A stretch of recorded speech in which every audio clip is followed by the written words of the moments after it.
Hopefully this will go live. There we go. We're live.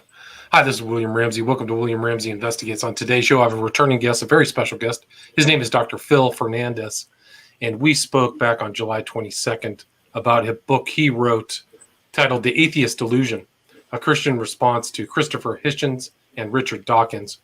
And I was looking over some of his other books and came across this one that he wrote back in 2003. The title of the book is God, Government, and the Road to Tyranny. And very prescient book, very timely. A lot of very good information in the book, so I highly recommend it. He also wrote it with some other authors. Last names were Purcell, Rainier, and Weisinger. And I suggest you go back and listen to the earlier discussion that we had back on July 27th. You can get some more background from Dr. Phil Fernandes. He's written many other books, but we're going to talk about these themes that I think are very important to talk about now. So, Dr. Phil Fernandes, are you there? Yes, I am, William. How you doing? I'm doing well. Thanks for agreeing to the interview. Can you talk about kind of your background and what led you to write this book, God, Government, and the Road to Tyranny? Well, I got saved in 1981. I was raised in a Catholic home, but never really believed, and I was in the Marine Corps when one situation led to another, and I came to Christ. And so then in 1981, at the age of 21, I started to rethink everything, I had been taught. And by doing that, I started finding out that, and even the Marine Corps taught me that communism and socialism are bad. They're not good for people. It leads to genocide, to the slaughter of multitudes. And so as I grew in my Christian walk and I started studying Christian apologetics, I also saw that there was a need to engage in political moral issues of our day and interpret them from the biblical worldview and argue that the biblical position would be the best that would promote freedom. And so that's how I got started on this particular issue. And I would refer to it, I would title it as like cultural apologetics, arguing that a culture that has embraced Christianity, once that culture starts throwing God out, there are some really bad consequences. And so in 1987, I wrote a small booklet, The Decay of a Nation, The Need for National Revival. And I was only a second-year student at Liberty University. I don't even want to put the book back in print because not everything in it was accurate, but I already saw back then that things were looking pretty bad. And I argued that without widespread revival, there'd be a good chance that we would lose our political freedoms. It was hard for me to imagine us going past the year 2020 and remaining free without widespread revival. And even though I don't promote, more mature in my walk. Now I'm 61. I'm not 27 anymore. And I don't promote, picking dates and that type of thing. I could see that there wasn't a whole lot of time left, and things got progressively worse. So I wasn't surprised in 2020 when our government shut down the churches and said we were not essential. And I'm not surprised now that they're trying to force the vaccine. If the American looks at the data and decides they want to be vaccinated, that's fine. But I'd like to wait and see because it's the first time we're taking synthetic RNA and introducing it, I believe, to every cell in the human body. And so I'm really, I like to wait for these human trials to be done. And I have loved ones who've been vaccinated, so I'm rooting for them. I'm praying for them. But I don't think the government has the right. The government doesn't own our body. Jesus said, give to Caesar what is Caesar's and to God what is God's. Well, our bodies were created in God's image. Our bodies are temple of the Holy Spirit. Our bodies belong to the Lord, not the government. And so when Caesar starts demanding what only belongs to God, we got to say with the apostles, we must obey God rather than men. And so none of this was a surprise to me. So in the 1990s, I began to write articles for small newspapers defending the Christian faith in the cultural arena, the political arena. And I wrote a monthly religion column for the what was called the Bremerton Sun in Bremerton, Washington back then. Now it's the Kitsap Sun. And So around 2000, I decided, well, let me start collecting some of these articles and publish it as a book, and give some of my colleagues who were not published at that point, give them an opportunity to write a chapter or two. And in 1998, I had presented a paper, "The Death of Man, the Coming Death of Western Civilization," where I looked at the thought of the German atheist Friedrich Nietzsche and his predictions, and then the thought and predictions of C.S. Lewis and the Abolition of Man, and Francis Schaefer and Back to Freedom and Human Dignity. And so I presented that paper, and it was really mixed reviews. I think a couple of Christian philosopher J.P. Moreland, a couple of his disciples defended my thesis, whereas Stanley Gren's a postmodern theologian, and some of his guys, butt heads with us. So it wasn't well received. So then I represented that paper about the coming death of Western civilization in 2015. And that at that point, it was widely embraced. But again, I'm only saying what C.S. Lewis said in The Abolition of Man in the 1940s, and what Francis Schaefer said in Back to Freedom and Human Dignity in the 1970s. So in no way am I claiming to be a prophet. If anything, Lewis and Schaefer had somewhat of a prophetic ministry, and they sounded the alarm, and we did not heed them.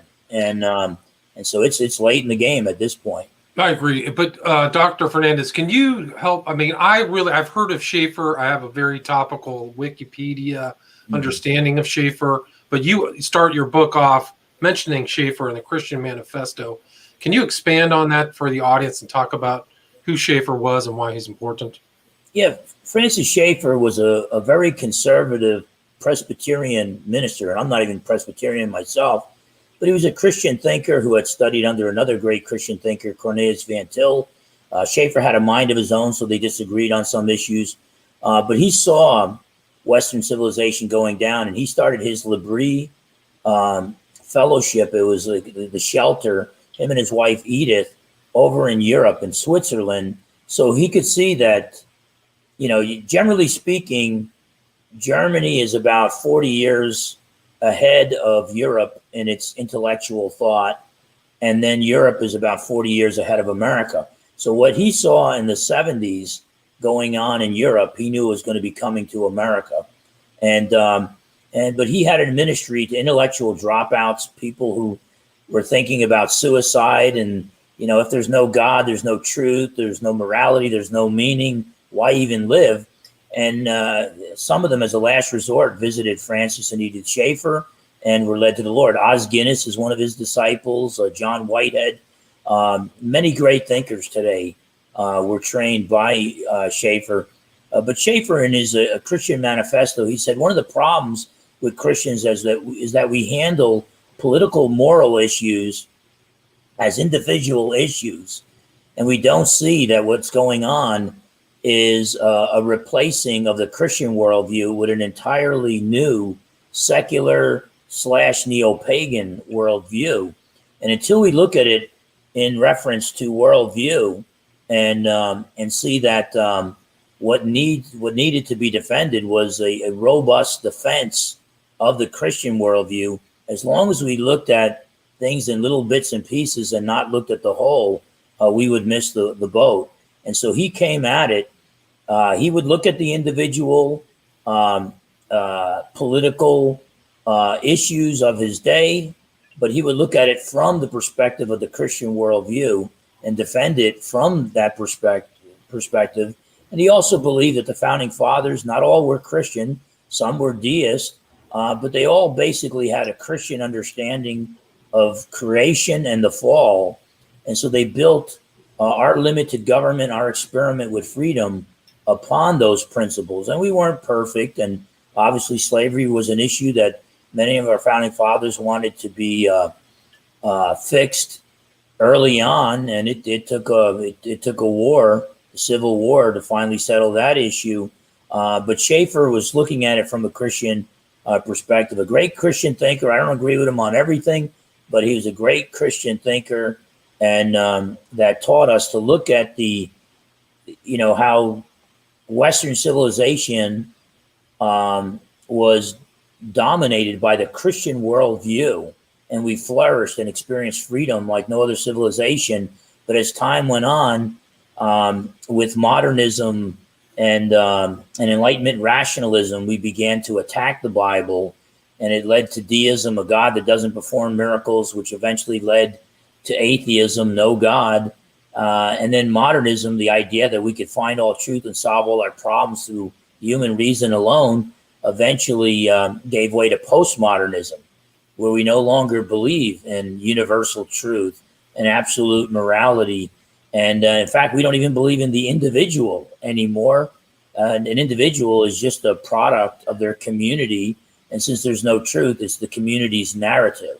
So we now have postmodernism and the community narrative that's being combined with Friedrich Nietzsche's will to power.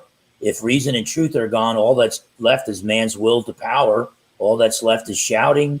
Nietzsche, the German atheist, recommended that we reject the soft values of Christianity like grace, mercy, and love, and have the supermen, the people with the boldness that now that we've removed God from Western civilization, we need to play God. We need to create our own values and our own truth. And he recommended the hard values of the supermen. And that's what we're seeing now with this will to power. And C.S. Lewis, Christian thinker in 1948, saw an English textbook that was denying moral absolutes. And he said, well, if this becomes widespread, it's going to lead to the abolition of man, with a few will control the billions, and you're going to have arbitrary laws that are set up that the leaders don't have to obey. They're going to be above the law. And the arbitrary laws are going to be made not for the good of mankind, but to just protect those in power. Education is going to be indoctrination and political correctness, and teaching this moral relativism. And then he also talked about science. Science, like magic, tries to control nature, and the last thing in nature to be controlled is man. And so he argued we would reach a day where science would be a tool of tyrants to control the masses. And now all of a sudden we got mandatory vaccinations. So I think these guys were very prophetic in the message that God gave them. Yeah, no, it's incredible too, because there's clearly one set of rules about the vaccines and COVID for the serfs and one for the elite, because you can see them at parties where they're not wearing masks. Yes. They're partying down here in California, People's Republic of California. Newsom is at the French Laundry, hooping it up, living large, and then mandating stuff on churches. It's just like you said, there was a church here in Southern California that just won an $800,000 judgment because of being shut down. Yeah, so you're right. MacArthur's church, I think. Yeah, it was MacArthur. That's correct. Yeah. And so then you see this scientism, science being used, and everything on the media right now is off the charts tyrannical. Yeah. All of their science and everything they're saying about people, they're not emphasizing natural immunity. They never even mention those two words. Yeah. So they should be really checking out people for COVID, or they should be checking for if they have the antibodies, because then they don't have to take the risk of a vaccine. That's how you know something really wrong is happening. Yeah, my wife and I have had COVID, and we survived it. And the Israeli study shows that if you've had COVID and survived, you have natural immunity, which is makes you 13 times less likely to get the D variant of the virus, and 20 times less likely to suffer adverse effects than somebody who's been vaccinated.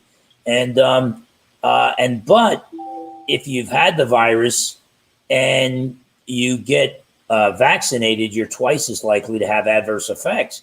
So why in the world would me and my wife, why in the world would we want to get this vaccine? Right. Good question. No, it's still untested vaccine. Very important. It may not even be a vaccine. It may just be some kind of therapy, some kind of genetic therapy. So there's all kinds of misnomers. And I mean, you're really looking at kind of a medical tyranny. Your book is way ahead of its time. And also, just to add to something like Nietzsche said, God is dead. We killed him. So it was a willful killing of God, which, in my opinion, in part influenced Hitler into Superman behavior, which was a disaster for everybody. Disaster for everybody. It's like Nietzsche said that if you read the Madman parable in his work, The Gay Science Of course, gay meant something very, very different back then. But he's basically arguing that, I'm just going to paraphrase and throw my own illustration, but it's like he was happy that the leaders of Western civilization, the leading thinkers, had thrown God off the bridge, and believed that belief in God was obsolete, antiquated, and but most of his passion and anger was against fellow atheists, because he was basically arguing, look, if we threw God off the bridge, we had no right to go through his pockets and say absolute truth. We still need that. Absolute morality, got to have that. Meaning in life, sanctity of human life. Okay, now let's throw God off the bridge. And so Nietzsche's saying, if you throw God off the bridge, you've detached the earth from its sun. There's no longer any up and down. Everything changes. Everything is up for grabs. So his atheist colleagues were saying, God is dead, let's party, and it's business as usual. Nietzsche was like, God is dead, I'm terrified, everything changes. We've removed the foundation from under our feet. And so that's why he said, I've come too early. I'm like the madman in the marketplace in the early hours of the morning with a lantern. It's not even night. You don't even need the lantern yet. So he's saying, I've come too early. And so he was basically, predicting the horrors of he died in 1900. He predicted the horrors of the 20th century, because it would be godless Western civilization come of age and starting to apply it. And I argue in my book, God, Government, and the Road to Tyranny, that as the 19th century brought death of God, we thought through Darwinian evolution, we don't need God. God is an outdated explanation. We don't need that anymore. So the 19th century brought the death of God. The 20th century brought the death of truth and the death of morality and meaning. And now in the 21st century, it's the death of man. It's what C.S. Lewis called the abolition of man. And I equate the death of man, where C.S. Lewis says that the few will control the billions. And B.F. Skinner, Francis Schaefer opposed him in Back to Freedom and Human Dignity. B.F. Skinner wanted to get beyond freedom and human dignity. That was the name of one of his books, and wanted to control man genetically. And this vaccine, so-called vaccine, this injection, might have something to do with that. But control man genetically and to control man's environment. Well, you shut down the economy and make us stay in our homes and don't let us travel in cars someday with the Green New Deal. You can control man's environment. They're trying to control us genetically. And so Schaefer argued for getting back to freedom and human dignity. So we're seeing this stuff. We're seeing the death of man, but I equate the death of man with the deification of the state, where the state, instead of serving God and serving man by protecting our God-given rights, by protecting our freedom to be all that God calls us to be, and by protecting our freedom to be lazy if we want, instead the state is replacing God. So don't trust in God. Don't trust in your church or your family or your individual responsibility. Anything goes wrong, you just trust in the state and we'll take care of you. And the state would much rather have people shut down in their homes with no jobs, living on government assistance, than some renegade out there starting a business and creating jobs. That you're the enemy of the state. You do that kind of thing. And then, Christian people who think on their own, rather than going to big government, big brother, that's just, there's no place for that in the deification of the state. And I think it's really interesting because during COVID, so many of these governors just milked up the time, telling everybody about numbers, everything to do, Newsom, Cuomo, really authoritarian, and even some of the, New York City mayor and things like that. So they're re-emphasizing to the individual, the state, we're going to handle this, you do, but do what you're told. And I think that's what's been going on since last March. It's 18 months now. It's really incredible. It's really an incredible event, looking back to see what they got away with. And it's just the beginning too. It's gonna, but it's happening so rapidly that that everything's falling into place. When you can get a mayor in New York City basically telling people you can't buy or sell unless you get this government mandated medical procedure done to your body, I mean, if that doesn't sound like, a wannabe Antichrist, Revelation 13, 16 to 18, you don't accept the mark and worship the beast, you can't buy or sell. And I'm not saying that this so-called vaccine, which is an injection of synthetic RNA, I'm not saying that this is the mark of the beast, but I think it's really moving in that direction and conditioning us for it. Bill Gates funded it, and then he talked about vaccines as one of the best ways to lower the population of the world. Why would I trust him? And so who made him an expert? How did he become an expert? Yeah, it's like Elon Musk said. Elon Musk said that you're putting an operating system into your body. He said they could extend your life by 10 years if they want. They could cut it by 10 years if they want. And then he said, heck, they could turn you into a butterfly if they want. And he's being facetious there. Well, Bill Gates got upset with him and told him to stay in his lane, that he's not a scientist. And then Elon Musk reminded Bill Gates he's not a scientist either. But Elon Musk, certainly not a Christian, but I think he's got a little bit of a conscience left. And every once in a while, while drinking some brandy or whiskey and smoking I don't know if it's a joint or what, every once in a while he has a moment of honesty where he tells us how bad things are getting. And it's a bleak view. If you don't know Jesus, it's a bleak view of the future. So yeah, no, it really is. And I think Gates was talking on a subject about Africa, and he kind of slipped his tongue, saying about how the vaccine applications would limit population growth, but he tried. It was a slip of the tongue that he revealed himself, I think, inadvertently. And then I think it was in Vietnam, said they had no incidences of autism until vaccine protocols from one of either the Gates Foundation or something like that was introduced into Vietnam. Yeah, I believe his father was like a founding member of Planned Parenthood. Yeah, he was into the eugenics movement and controlling who gets to reproduce, who doesn't.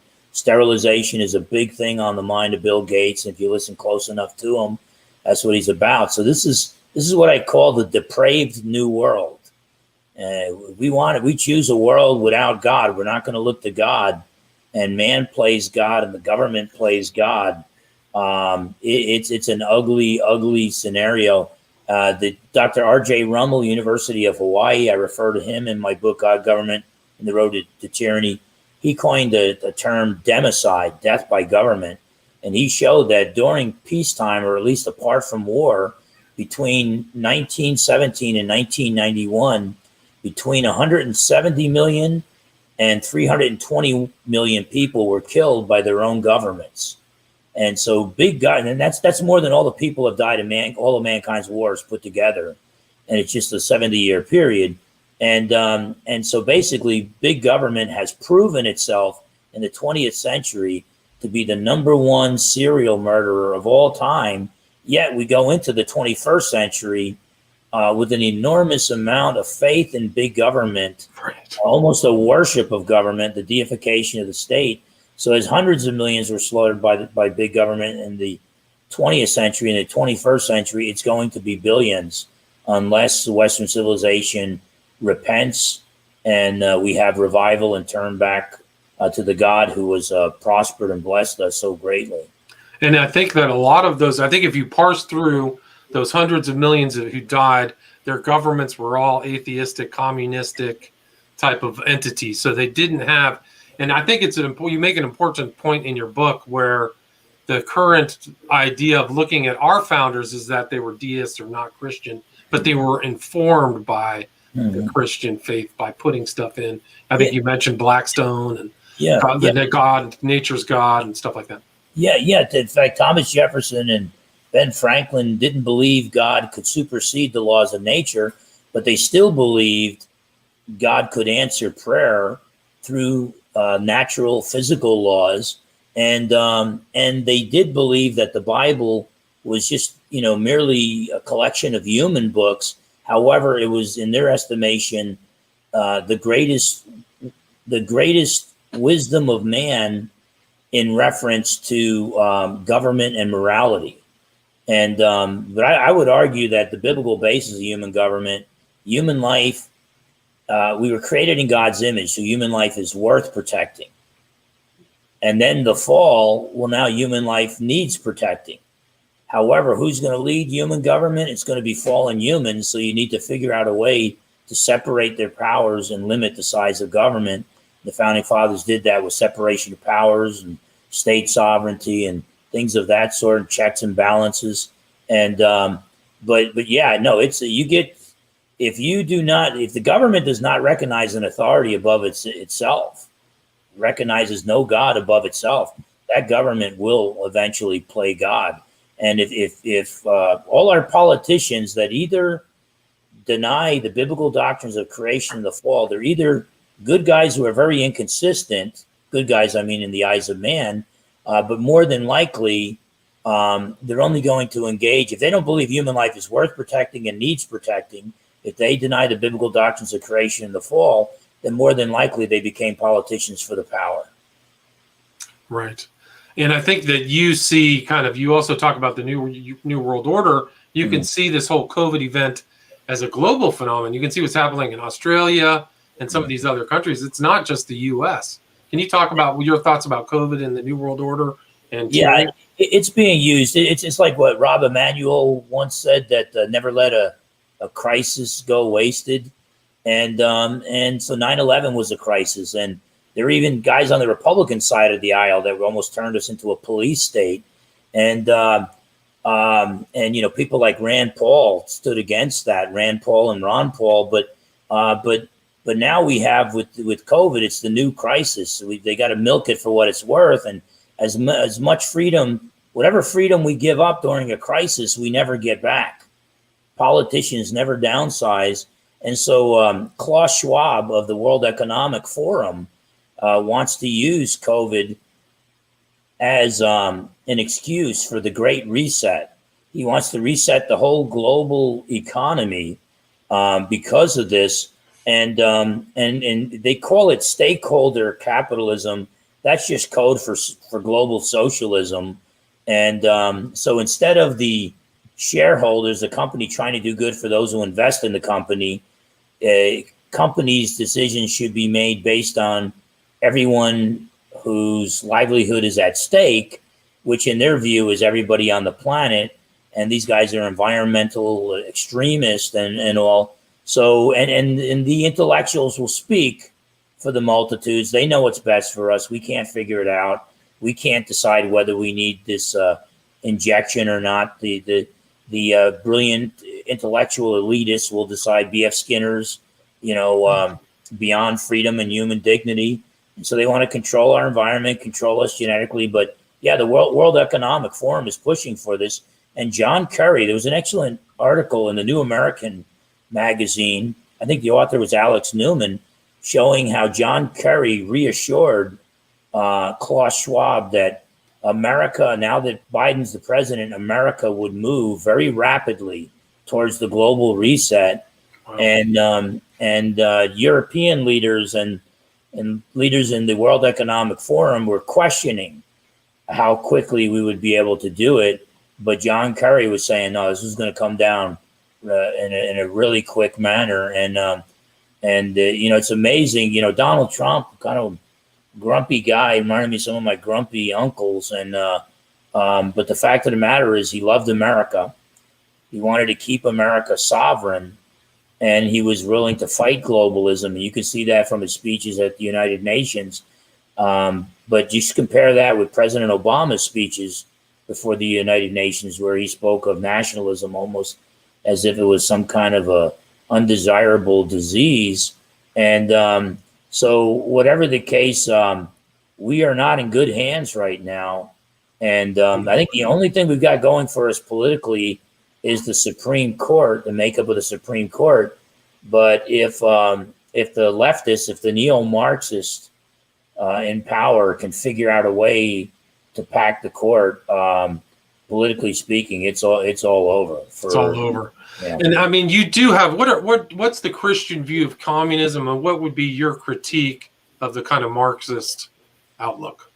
Yeah, well, first you have traditional Marxism, which is everything's economically determined, and it's based on an atheistic view of the world and of reality.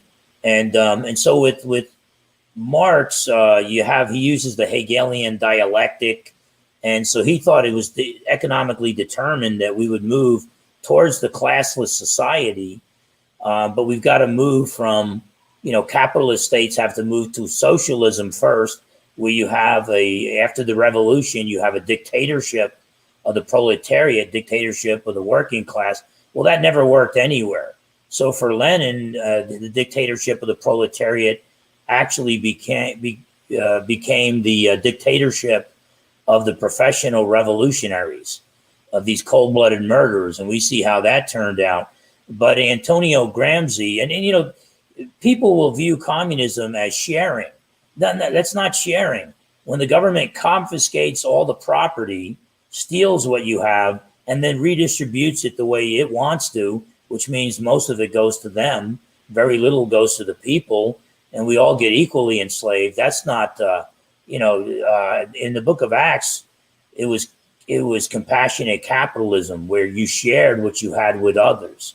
And under God, they weren't atheists either, right? Yeah, totally under God, and out of love for God and love for mankind. So communism is not sharing; it's the abolition of private ownership. That's how Karl Marx summed it up. And in his Communist Manifesto, he wanted the abolition of religion, the abolition of the family. We're seeing these things in organizations like Black Lives Matter and Antifa.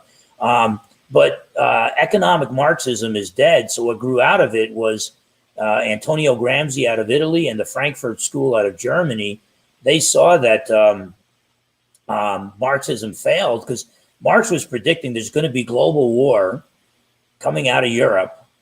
And he was right on that, but he thought the workers would never put on the uniform and fight for their governments. Instead, they would use the chaos as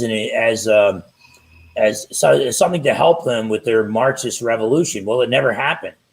So after World War I, Marxists had to rethink things, and the Frankfurt School, along with Antonio Gramsci out of Italy, said that religion was too strong, and that the pillars of Western civilization had to come down. Things like the religion and the family and the media and the government and the schools, and so they began to try to attain Marxist goals and the overthrowing of Western civilization through evolution, gradual change. Now they kept revolution in their back pocket. That's why you see Antifa and the Black Lives Matter rioting and destroying property. There's a kind of a Marxist revolution on a small scale, but the main thing was to try to infiltrate and take over religion. And this is all on the congressional record. W. Cleon Skousen's The Naked Capitalist, where he lists the 45 goals of the Communist Party. It's all on the congressional record with testimonies of former communists like Bella Dodd and Whittaker Chambers. And when you see their goals, one of their goals was to take over one or both of the political parties in America. And their goals look like bad mouthing the founding fathers, promoting homosexuality and sex outside of marriage, breaking down the police. Yeah. Everything. It's right there. And there are some neoconservative establishment Republicans who are on board with that too. I think with Donald Trump, he gave courage to those who still believe in the Constitution and still believe in America. He gave us the courage to fight for that. And so now we see governors like DeSantis in Florida just taking a stand. And if the president pushes back on him, he'll call the president out by name and saying, look, dude, until you straighten out the border, you're letting all these COVID-infected people come across the border. Till you get that, clean up your house, you got no business telling me what to do here in Florida. And I think Biden flat out said he was going to straighten out the governors who disagreed with him. So he was talking very tyrannically. Yes, he's already withholding some medical treatment for Florida. Right, the monoclonal treatments. Yeah, and it's just like I mean, these guys, to get their agenda is more important than the lives and the freedoms of individual American people. These guys are playing God. All the way to a fake utopia. Like, to me, Marx was a true crank theorist who made a lot of stuff up, was never an economist, was really kind of a literary figure, a journalist, and somehow convinced all these naive people to believe in that. And a lot of those governments, when they weren't murdering their own citizen and stealing their money, like Russia notoriously took all the largesse that was produced and sold it on the free market for funds, and then kept it for the leaders. And that was actually Castro as well, had $1 billion offshore, well as people are still driving cars from the 60s. And they have to never emphasize that. And actually, the same thing happened in the communist revolutionaries in South Africa when they took over and overthrew apartheid. They absconded with a lot of the infrastructure of the business. So once they had power and had that, they sold it on the common market and ran away with the money. And the people who were supposed to get it never got it. And that was supposedly a winning type of, like, that was a victory for the revolution, but it was a wealth transference scheme. It was such a joke. And if you follow what's going on right now in South Africa, that's America in a few years. And kind of like what was going on in our cities with Antifa and Black Lives Matter, it's just going on everywhere. And it's Mad Max. It's literally Mad Max in South Africa. Yeah, and it's really crazy because, like, critical theory, where you attack all the pillars of Western civilization, critical race theory is just one of those columns. Right. And so now we see critical race theorists bad mouthing capitalism while they're making $60,000 a talk. I mean, it's just really crazy. But then they say that all whites are racist, and then they wonder why 70% of blacks in New York City don't want to get the injection. Well, they do know that most of the scientists that worked on this injection are whites, and you keep telling them whites are racist. Why should they trust the injection? So it's the hypocrisy is off the charts. And but yeah, so we're seeing now a neo-Marxism, and a lot of the people in Black Lives Matter, and maybe even some of the Antifa people, don't even know that they're Marxist. And but some of them have come out right and said Marxist, I think, from BLM, and they're also involved in the occult, which is even more strange. The founders just come straight out and they wear their Marxism as a badge of courage. But somebody who ends up protesting with them may be oblivious to the Marxist foundation there. But we are witnessing an attempted neo-Marxist overthrow of the United States. I'll go on record. So I'm a preacher and a Christian philosopher, but I'll go on record saying that the final domino to fall in the ushering in of global government is the final roadblock to global government is an armed American middle class. And so if they could ever figure out a way to disarm the American middle class, there's nothing left. We're going to find out how kind and gentle European socialism actually is once America falls to socialism. Look at these people that they put in the Department of Defense too. And Gramsci said they were going to burrow in through the institutions. Yeah. So they've already successfully done it in education, probably the military, at least in DC. I bet the underlings don't want to tolerate this stuff, but they've successfully kind of overcome from the inside out, not from the outside in. So it's really an internal enemy. But these are the people why you want to have guns. This is exactly why you have guns. But also, these were predicates to all the tyrannies. Hitler, Soviet Union, take the guns away, take the power away. That's why you have a Second Amendment. That's why everybody in America, all 330 million of you should love the Bill of Rights. Yeah. No censorship, no, you have a gun. Yeah. It shouldn't be arguable. Sorry. We're seeing freedom of speech and freedom of religion and freedom to petition the government. We're seeing those freedoms going out the window.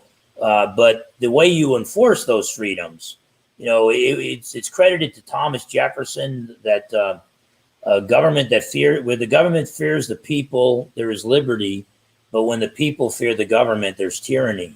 And so we're coming very, at this particular point, I think that when Donald Trump won the election, I think President Obama had, you look at his talks before the United Nations, he had set the table for Hillary Clinton to come in and smoothly surrender United States sovereignty to a global state. And then they're all doing this for a piece of the global pie. They're doing it for their own power. But then Donald Trump happened. And so I think from that point, this rage, this anti-Trump syndrome, or whatever they call it, or Trump derangement syndrome, what it is they're throwing a tantrum because everything was set to erode United States sovereignty and merge us into a global state. And so now I think they've switched to plan B, which is, look, we're going to be as nasty as we have to be. We're impatient. We want to get this done. We don't want things. And that's why, get President Biden talking like a tyrant. My patience is running out. I'm going to mandate this and mandate that. This is America. You're not Joe Stalin. This isn't the Soviet Union. And now the good thing is, somebody might be listening to us for the last 40 minutes and thinking, man, these guys act like there's no hope. No, but our hope is in King Jesus. Yeah. And we know he's still on the throne. And when he comes off the throne, those who hate him are going to wish he was back on the throne, because when he comes off the throne, he's going to come to judge the living and the dead. And but the Lord Jesus is King of Kings and Lord of Lords. But if Christians don't speak out against tyranny, billions are going to die here. If we don't speak out against tyranny, I don't know who is. So I think we've got to preach the gospel, and as we preach through the Word of God, we've got to also apply it to the current issues that we face. And we've got to love people. We don't just want to see people get saved and go to heaven. We would also like to see unborn babies have the right to be born. We'd like to see disabled people have the right to live and have their right to life defended. We'd like people's freedom, people of all different ethnic groups. We'd like to see their freedom defended. And so we love God with everything we have, and we love our neighbors ourselves. So we have to take a stand. And God's going to call some of us. I think God's called you and me to be loud. So we might be some of the first ones to go. And and God's going to call some Christians to, in a very quiet way, have secret fellowships in their homes. Live Not by Lies. Great book by Rod Dreher. He interviews all these people who they maintained their Christian faith for several generations through Soviet occupation and communism in other countries. And that's a book. The Bible doesn't just teach us how to live.